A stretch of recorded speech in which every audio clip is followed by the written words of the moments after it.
Bonjour. Lundi 11 janvier 2021. Le quotidien Matin Libre titre en manchette: Fin de mandat et difficile bilan dans des secteurs. Comment allons-on de se dédouaner? Des déclarations au bout de phrases, objet à polémique. Cela ne manque pas non plus dans cette deuxième phase de la tournée nationale dénommée de reddition de comptes que fait le président de la République. Depuis la partie septentrionale, le chef de l'État, en s'adressant à ses compatriotes, dans cet exercice d'improvisation, a lâché des mots qui suscitent assez de commentaires et surtout d'indignation. Soit Patrice Talon fait exprès ces genres de déclarations pour se dédouaner dans des secteurs où le résultat n'est pas convaincant, soit en improvisant, il laisse échapper ces mots qui, comparés à des faits antérieurs, mettent en mal la rupture. Morceau choisi, les gens portent plainte contre le Bénin parce que les conditions ne leur permettent pas d'être candidats. Lisez la suite de cette information en page 6.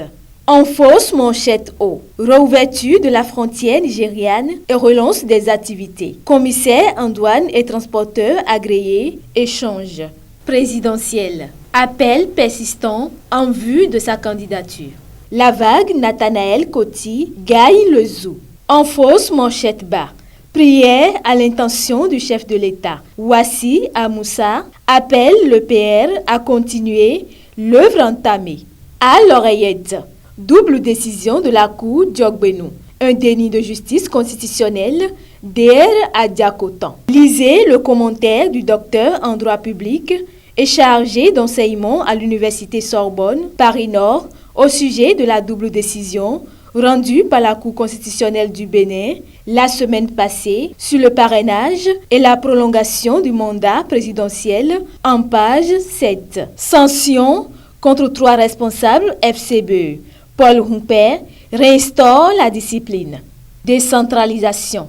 Le président de l'ANCB plaide pour l'augmentation du FADEC. Le président de l'Association nationale des communes du Bénin, ANCB, Luc Setondia-Tropo, a procédé ce vendredi 8 janvier 2021 à Grand Popo à l'ouverture d'une rencontre d'échange entre la fêtière des communes béninoises et la direction de la prospective et de la programmation des PP des ministères sectoriels. Élargie à la direction générale du budget, la rencontre a connu la présence effective des maires de Porto Novo et trésorier général de la NCB, Charles Moignan Coty, de Ouida, Christian Huechenou, de Grand Popo, Jocelyne Naï et de Dassazoumé, Niked Fagnon, sans oublier les partenaires techniques et financiers. L'information est à lire en page 9 du quotidien Matin Libre, déjà disponible dans les kiosques à 7 heures, à Cotonou et à Parakou. Bonne suite des programmes sur Guéri TV Monde et cette semaine à toutes et à tous.